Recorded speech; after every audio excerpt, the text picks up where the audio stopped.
Тажикстандыктар Баткен облусунда президенттин өкүлүн ташпаранга алышты. Кыргыз-тажик чегарасында кыргыз делегациясы машинелери ташпаранга алынды. Бул тууралуу Кактус медиа редакциясына Баткен облусунун ички иштер башкармалыгынан билдирди. Такталган маалыматка ылайык 29-июлда президенттин облустагы ыйгарым укуктуу өкүлүнүн орун басары Маруфахан Тулаев Баткен облусундагы чегара айылдарын калыбына келтирүү маселелери боюнча президенттин атайын өкүлү Мамыржан Рахимов жана Акса айыл өкмөтүнүн жетекчиси Алимбек Сабиров Таш Тумшук айылына курулуш иштерин менен таанышуу үчүн келишкен. Ички иштер башкармалыгы билдиргендей, Таш Тумшук айылына Варухан Клав аркылуу өтсө болот. Анын аймагына кирген кыргызстандык чиновниктердин унаасын Тажикстан жарандары ташпаранга алышкан. Окуя болгондон кийин милиция Исфара 2 райондук ички иштер башкармалыгынын жетекчилери менен жолугуп, алар кыргыз тарапка келтирген зыянды толугу менен калыбына келтирүүнү убада кылышты деп ички иштер башкармалыгынан баса белгилешти. Булак Кактус медиа. Эл чындыкты билсин.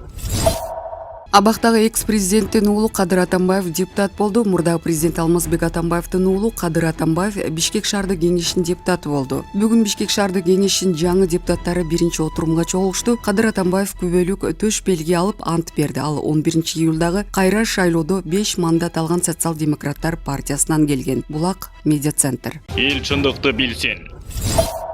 Таш шайнар жардамга муктаж бутумдун сөөгү чирип баратат. Коомчулукка Таш шайнар аты менен белгилүү Нурлан Алишеровдун ден соолугу начарлап, жардамга муктаж. Бул тууралуу ал Супер ТВ каналына билдирген. Анын айтымында, анын кант диабети оорусу башка оорулардын келип чыгышын тездетип жатат. Бир бутумдун сөөгү чирип баратат, дарыгерлерге кайрылдык, ооруканада дарыланып да чыктым. Бирок дагы эле ушул кант диабети кыйнап жатат. Кээде түшүп кетет, кээде көтөрүлүп жатат. Бир бутумдун сөөгү чирип баратканын себеби да ушул оорудан дейт. Муну убагында дарылабаса, бутту кесишке туура келет экен, деди Нурлан Алишеров. Булак медиа центр. Эл чындыкты билсин.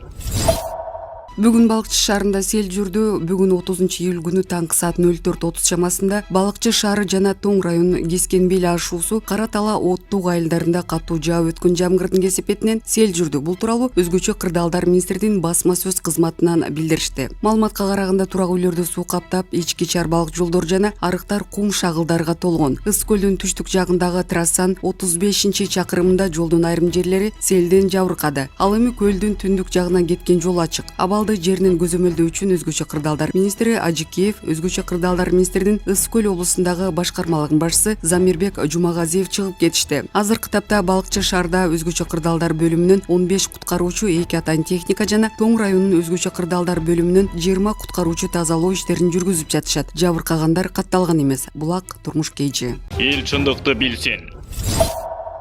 Түрмөдө адилеттик барбы? Калп ооруган Бабанов дарыланганы чет мамлекетке кетип, чын ооругандар чындык издеп жүрүшөт. Өмүрбек Бабанов ким бийликте турса да жылчыктабат. Ал өкмөт башында турганда миллиарддаган акчаны капчыкка салып, Центрага чоң жеңилдиктерди берген. Муну такташ үчүн УКМКны камалууга мажбур кылган. Эшиктен кирген Бабанов бул жерден да тешик таап дарыланам деген шылтоо менен чет мамлекетке сызып кеткен. Бул кумтөр боюнча эле анын жер үйдү мамлекеттик менчиктен ажыратып, Орусиянын колуна салып берип, өзү да 20% билип чартаңбай тээп жүргөнү унутулду. 2020-жылдын 9-октябрында абиси Атамбаевди түрмөдөн чыгарып, Кыргызстанды башкарам деп жулунганы унутулду. Эгер ал абисине таянып президент болсо, азыр мамлекетти башкарып жүргөндөр жаткандар нарларында дагы 10 жылдап оонап калышмак. Нарда жаткан Сапар Исаков өкмөт башына келип көптөгөн элдин өпкөсүн үзмөк. Нарымбаев деген бир өлмүш болгон Акаевдин күчүгү бар эле. Акаев кеткен күнү эле өңүн өзгөртүп, кийинки бийликке чынжырлана байланып, өз ишин бүтүрүп жүрдү. Отунбаев президент болор менен бул кылтылдама трайбалисттик көз карашын өрчүттү. Нарымбаев Отунбаеванын өз кишиси боло калып, Текебаев экөө жаңы конституция түзүштү. Нарымбаев Израилдин конституциясын алып келди. Анын кызматкерлерине масондорун алдырып, кыргызчалатып жарай берет деп шефине алып барган жатса, Текебаев чыга калып, спикерликти күчтөп парламенттик республика кылалы, депутаттардын санын 120-га жеткирели, президентти 2 ирет шайлайлы деп кашайып туруп алды. Бирок аны жетекчиси Швейцарияда президент 1 жылга эле шайланат экен, биз президентти 1 мөөнөткө эле шайлайлы деп туруп алды. Анткени ал кыска болсо 1 мөөнөттөн кийин өзү кетерин билген. Ал эми кийинки президентте 1 мөөнөт шайлансын деп кийрүүнү каалаган. Ушул жерден ал кийинки президент Атамбаев менен 2009-жылы президенттик шайлоодон кийинки 2 ирет ага тоскоолдук кылган. 2009-жылы президенттик шайлоодо талапкер Атамбаев өзүн президент сезип калган. Талапкерге оппозициянын чыгандары Роза Отунбаева, Өмүрбек Текебаев, Бакыт Бешимов сыяктуулар кезек күтүп калышкан. Таласка барган анча-мынча бастырып алган Атамбаев таластык элге күпүлдөп жаман сөз айткан. Мунун кегин маркум Болот Эсентаевич Атамбаевка жоолук салып алган. Бирок булар өз пикирлерин бекем кармашты. Ал эми Нарымбаев ким бийликке келсе ошол көздөрүн жалдыратып турду. Кум төреши боюнча кармалган президенттин аппаратынын экс-башчысы Данияр Нарымбаев 30-сентябрга чейин камакта калтырылды. Бул тууралуу адвокат Алайгүл Токтакунова Facebook баракчасына жарыялады. Анын айтымында алар Бикарт клиникасына дарыланып жаткан Нарымбаевди коронавирус инфекциясын дарылоочу башка мекемеге которууну каалашкан, бирок алар күзөтчүлөрдүн кызыл зонада калуусуна шарт жок болгондуктан баш тартышкан. Данияр Ильич пневмонияны дарылоо үчүн күн сайын таза абада сейилдөө мүмкүнчүлүгүнөн ажыратылган. Ал бир топ каражат издөөгө аргасыз, палатага акча төлөнөт, дарыланууга акы төлөнөт жана албетте дары-дармектер деп жазган адвокат. Ушул эле кум төреши боюнча кармалган Өмүрбек Бабанов октябрдагы чаң тополоңун ана башы. Айран ичкен кутулат, челек жалаган тутулат болуп челек жалаган Жеңиш Молдокматов бул иш боюнча жооп берип жатат. Бабанов болсо чет мамлекетке чартаңбай тээп жатат. Бабанов президент болом деген демин ичине катып тайм-аут алып алтын кенин колго алган. Кимдин болсо да илебин таап соккон жүжү саясатчы Бабановдун күнү кайрадан чыгыштан эмес батыштан чыга баштады. Кыргыз саясатында Өмүрбек Бабановдон өткөн митам шылуун саясатчы мурда кийин болгон эмес. Көпчүлүк Бабановду бизнестин битин сыгып канын жалаган саясатчы элестеткени менен иш жүзүндө анын ишкерчилиги жалаң рейдерлик басып алуулар менен түзүлгөн. Пайда дегенде эки көзү кызарган Бабанов жалпы талас элинин коопсуздугуна, келечегине түкүрүп ойнобой досу Муса Бажаевка жер үй кенин ит бекер карматып жиберүүгө көмөк көрсөткөн. Жыйынтыгында жер үй кенинде мамлекеттин бир тыйынында үлүшү жок. Айрым маалыматтарга караганда Альянс Алтын компаниясынын 40% Муса Бажаевка, 40% маркум Алижан Ибрагимовка, граф Такмакский жана 20% Өмүрбек Бабановка тиешелүү. Жогоруда аталгандай, эгерде жер үй кенинде мамлекеттин бир тыйын үлүшү болбосо, анда экологияны булгап, карапайым калкты уулап кенди иштетүүнүн кереги барбы деген суроо туулат. Анын үстүнө компаниянын калдык сактоочу жайы эл жашаган айылдарга болгону 3 километр аралыкта жайгашкан. Салыктан түшкөн бир аз каражат менен жумушчу орундарга азгырылып өмүр бою Талас облусун ууланган аймакка айландырып албайбызбы? Азыркы учурда 5 жылдан бери Альянс Алтын компаниясы тарабынан Талас облусуна социалдык пакет катары берилип келе жаткан финансылык жардам суунун бир тамчысындай эч нерсеге арзыбай калбайбы? Жакында элдик комиссия тарабынан жер үйдүн калдык сактоочу жайындагы кемчиликтер аныкталып, компания жетекчилиги кемчиликтерди жоюуга убадаларын бергени маалым. Жер үй кени иштесе баягы эле Бабанов баш болгон 3 олигарх пайдасын көрөт экен. Кенди иштетип бүтүп алар чыт түкүрүп кетип калгандан кийин эл журт менен эмне тирлик кылат? Таластын ууланган картошкасы менен төө бурчагы алма өрүгүн ким сатып алат? Айтор терең ойлонгон адамга жер үй кенинин айланасында баш оору көп. Ар дайым ыңгайлуу учурду күтүп турган Бабанов башкалар бийлик менен алып урушуп жатканда жер үй кенине өз адамдарын майлуу орундарга отургузуу иштерин баштады. Чүй дегенде эле коомчулук менен байланышуу бөлүмүнүн башчысы Данияр Жаныкуловду алып ыргытып, анын ордуна өзүнүн кол баласы Кубат Болоткановду дайындатты. Анткени Өмүрбек Бабанов үчүн иш билгей адам эмес, айтканын кыңк этпей аткарган өз желдеттерин кызматта отурганы маанилүү. Данияр Жаныкулов жер үй кенинде иш чара башталгандан бери ушул жер үй проектисин ишке ашып, Талас элине жана мамлекетибизге зыяны тийбей пайдасы тийсин деп зор салым кошкондордун бири. Андан көп өтпөй эле эч кимге уурдатпай, өзү да уурдабай акыйкаттыкты, тазалыкты пир тутуп иштеп жаткан Бакубат Талас фондунун директору Умар Анарбаевдин аркасынан бычак сайышты. Эми анын ордуна келген адам Анарбаевден өйдөрөөк адам болсо да мейли дейт элек. Бирок тилекке каршы андай эмес. Ал Бабановдун кудасы Батыр Качкынбаев деген эркул. Качкынбаев Батыр Өмүрбек Бабановдун Кыргызстан банкынын Талас филиалында иштеп турганда 7 миллион сомун кымырып алып, анын кесепетинен эки кудадан ырк кетип, бир топ жыл бет карашпай жүргөн жагдайы бар. Кийин Бабановдун Тараздагы эжесинин тажасында тарыныштар жазылып, эми мынтип кан кудага сый катары үлкөн кызмат тартууланып жаткан кирбезе. Бул эки салмактуу жумуш орну аз болгонсуп, дагы бир ишенимдүү желдетинин өтө зор орунга Альянс Алтын компаниясынын башкы директорунун биринин орун басары кылып, ички иштер башкармалыгынын тармагында иштеп жүргөн Айтбаев Калык дегенди олтургузду. Бабановдун кадрдык саясаты жер үйдүн токочтуу орундар менен эле чектелип калбайт. Өмүрбек Бабанов азыр жаңы бийликтин ичи коюна кирип, Талас облусундагы ыйгарым укуктуу өкүлү, губернатор, баш болгон жана райондорго аким, мэр кызматтык орундарга өз адамдарын коюп, Талас элине таасир кыла баштады. Ротациялардан улам бүт Кыргызстанды мыкчып, кайрадан президенттикке аттанам деген ой бар. Ар дайым аш бышканда дайын болчу Өмүкен бул кылып жатканынан азыркы бийлик кабардар болду бекен. Өмүрбек Бабанов президенттик шайлоодо менин партиям чоң салым кошту деп айтканын уктук. Андай эмес экен, Талас эли жакшы билет. Айта кетчү жөнөкөй мисал, Бабанов спонсор болгон Талас боюнча Садыр Жапаровдун баннерлери илинбесе да эл колдомок. Өмүрбек Бабановдун алдым жуттугумдугун Талас эли гана эмес, жалпы Кыргызстан көрүп келатат. Алыс барбай эле Шарипа Садбакасовага таандык Кыргызстан банкын, Валерий Хонго таандык ВОСТ нефти базасын рейдерлик жол менен тартып алган айтсак жетиштүү болот. Бабановдун баш кесерлери кол бутун сындырып күч менен бизнесин ээлик кылып алганын ушул эле Валерий Хон зар какшап айтып келди. Бирок кез келсе шайтанды да алдап кетүүгө жөндөмдүү Бабанов ар дайым ханзадалар менен достошуп, алардын аркасы менен өзүнүн кыңыр иштерин ийгиликтүү жаап келди. Алгач маркум Айдар Акаев менен дос болуп, экөөсү биригип ийгиликтүү ишкерлердин кызарган жерин жулуп алып жакшы эле тайраңдашты.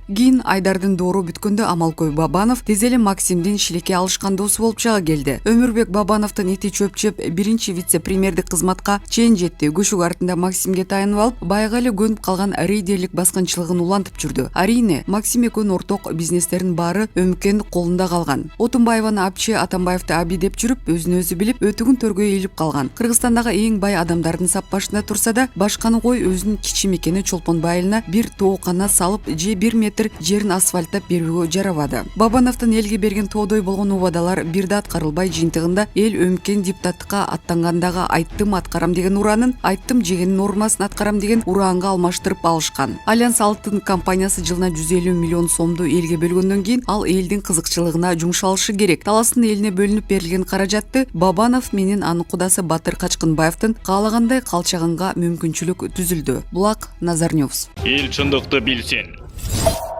Кыргыз-тажик жаңжалынан жабыркагандар дагы деле чатырда күн көрүүдө, өкмөт каякты карап отурат. Экономика жана финансы министринин орун басары Данияр Иманалиев Баткен облусунда тажик тараптын куралдуу кол салуусунан талкаланган үйлөрдү калыбына келтирүү иштери эмнеге кечеңдеп жатканын айтты. Кече парламентте депутат Рыскелди Момбеков президент турак жайларды 2 айда куруп бүтүүнү убадалаганын айтып, атка минерлердин ишин сынга алды. 2 айдын ичинде курулуш иштери бүтүп, үйүнө кирет деп убада бербедиңер беле? 3 ай болду президенттин тапшырмасын аткарган жоксуңар. Каражатты убагында которгон жоксуңар. 6 айлык бюджетти 560 миллион сом профицит менен чыктык деп жатасыңар. Анда Баткенге бербейсиңер ошол акчаны. Ниетиңерде, программаңарда жок. Тажикстан үйлөрдү куруп, жарандарын киргизип койду, деди Момбеков. Иманалиев мунун себеби туркиялык үй куруу боюнча адистер кечигип келгенине байланыштуу экенин айтты. Курулуш иштери кечеңдеп калды, бирок учурда салына турган 140 үйдүн 60-ы курулуп бүттү. Ал эми 15-ине жарандар кирип жашай баштады. Мындай турак жайлар тез арада чогултуп жасалат, калган тез арада бүтүрөбүз, деди министрдин орун басары. Белгилей кетсек, кыргыз-тажик жаңжалынан кийин президент Садыр Жапаров Баткенге барып жергиликтүү тургундарга турак жайларды 2 айда куруп бүткөрүүнү убадалаган. Булак Назар Ньюс.